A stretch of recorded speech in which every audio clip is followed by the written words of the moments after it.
Hello and welcome to my office. I'm Douglas Baker. We're here in Cambridge, Massachusetts, and let's have a little look around. See, I've got some of my travel paraphernalia up there. There's a caribou antler from Alaska and a beautiful picture from Tibet that I did not take, but purchased from the artist here behind me. And let's see over here some of my daughter's watercolor paintings when she was a wee thing. But I digress. We're here to talk about mindfulness, and I want to just lay out some of the main principles of mindfulness, if I can. Get my phone to sit somewhere workable. There we go. So mindfulness is, of course, a big buzzword these days, and you're hearing a lot about it. And one of my interests is in teaching it in a way that people can just really get how practical it is and what the real life application is. So for me, it's not a philosophical thing, although there are some philosophical elements. It's really a practical set of tools or practices or skills to work with the mind meaning our thoughts and feelings. So it's good to get really clear that the two main really challenging experiences that we have as human beings are our thoughts and our feelings. And we thoughts tend to happen up here in the mind, right? And feelings happen here in the body, mostly in the feeling center in the torso. And here we are kind of in the middle between those two, and it can be really difficult to deal with. We can have really distressing thoughts, anxious thoughts, negative thoughts, self-critical thoughts, fearful thoughts, hopeless thoughts, and of course we can have some constructive ones too every now and then. But mostly our moment-to-moment experience is just being sort of just kind of experiencing or lost in this kind of stream of thoughts. It's just like this busy road where the traffic just kind of more or less never stops. It's just thought after thought after thought, literally from the moment we wake up until we finally drift off to sleep.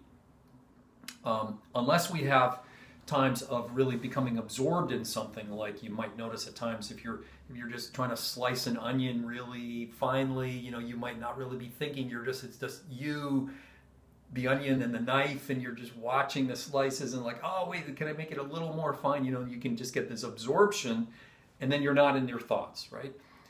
Maybe just for a few seconds. Or sometimes if you're skiing or you're doing yoga or dancing or something like that, you might just sort of be fully absorbed in the activity. But other than those moments, we tend to be just really kind of in our thoughts, and that's fine, except for the ways that it's not fine, because a lot of times our thoughts are as I said, are kind of unhelpful. They're quite stress-inducing. They're self-evaluative. One of my teachers calls it the "how am I doing" story, just kind of endlessly being told. And it's like you've just been sort of kidnapped and you're being held ransom by this person in your head that is just talking to you constantly, mostly about you, and how you're doing, and often how you're really not measuring up. So we have that experience happening all the time, or nearly all the time. And then we also have these emotions, these feelings, and they're happening maybe a little less frequently, kind of depending on what's going on and what the day is like. Some of us are more burdened by our feelings than our thoughts. Some of us are more challenged by thoughts than feelings. Some of us may even be quite out of touch with what we feel. So that tends to more vary. I think what's more consistent for human beings is this kind of relentless, chatty mind that just goes on and on and on. So what do we do? Oh my God, so it can be really very discouraging and very kind of demoralizing, and it can really just kind of drive so many things in our lives, including kind of how we feel about ourselves and what we think about our place in the world and what's possible or not possible.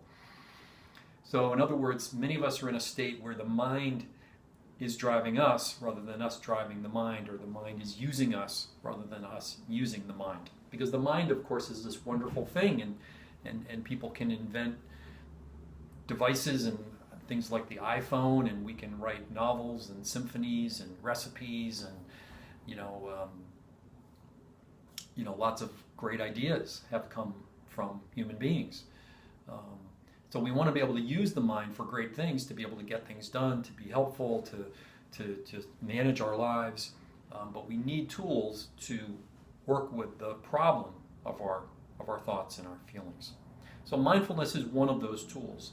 Mindfulness sort of offers this other place to be, if you will, where we can kind of step out of the thought stream, and kind of making this gesture here, like the thoughts, that's the thought stream, and we kind of step out of it. It's almost like we step behind the thought stream, we step back a little bit, and then in mindfulness, we're able to more kind of notice the thoughts going by, notice what we feel, but we kind of know ourselves as this observer of those experiences, and then we're not quite as caught up in or controlled by our thoughts and feelings. So that's maybe the main benefit or purpose of mindfulness, and the practice of it is to step out of thoughts and feelings and be able to kind of see them from a different perspective. So sometimes I've heard it said that so mindfulness is kind of like the opposable thumb, by which we can kind of hold our experience, our thoughts and our feelings. I don't mean control them or block them, but to kind of get a grip on them and get a grip on ourselves in a way with this opposable thumb, So how to practice mindfulness? We usually bring the attention to something simple. Often it's taught by bringing the attention to the breath, and that's best usually done with the eyes closed in a seated position. And when we do that, this action of bringing attention to the breath, we've switched out of the thinking mind in that moment. Just by making that simple shift from thinking, oh, now I'm noticing my breath. So then I simply become the noticer, if you will. I become the observer. In other words, I've become mindful. I'm noticing my breath. So we tend to start with noticing the breath as a way to kind of train first some control or some discipline into the mind, and just begin to kind of get our hands on the steering wheel of where we want our attention and the mind to be going. So we tend to direct it towards the breath. It could be directing it towards what we're hearing. It could be directing it to the soles of our feet and what we feel at the bottom of the feet. And sometimes feeling the bottom of the feet is part of mindful walking, which is another option of how to practice if sitting is not practical or if it's difficult. So we bring attention to something like the breath to begin to get some control over the attention. And then eventually we begin to develop the ability to open our awareness up. And this is sometimes called, open awareness or open observing, where we can just notice, like, oh wow, I'm having a lot of self-critical thoughts going on, and I'm here. It's almost like I'm here, kind of noticing, oh, self-critical thought going by, and then I turn my attention back to my breath, breathing. Oh, noticing again, critical thinking. Oh, I notice that makes me feel kind of scared or sad when these thoughts go. I'm noticing, feeling, back to the breath, breathing. And then we become the observer of our experience. So the basic practice is to find a way to sit, close your eyes, sit comfortably with your spine kind of nice and tall without straining. Relax your shoulders, relax your face, relax your arms and hands. Just put them in your lap, like maybe in a position like so. Just let them rest down in your lap, or any way that feels comfortable. You can do it lying down. You can do it leaning back if you want in a chair. And practice focusing on your breath. You'll notice your thoughts kind of interrupting, maybe even like almost instantaneously. No problem. I'm thinking. Oh, okay, great. I see that I'm thinking.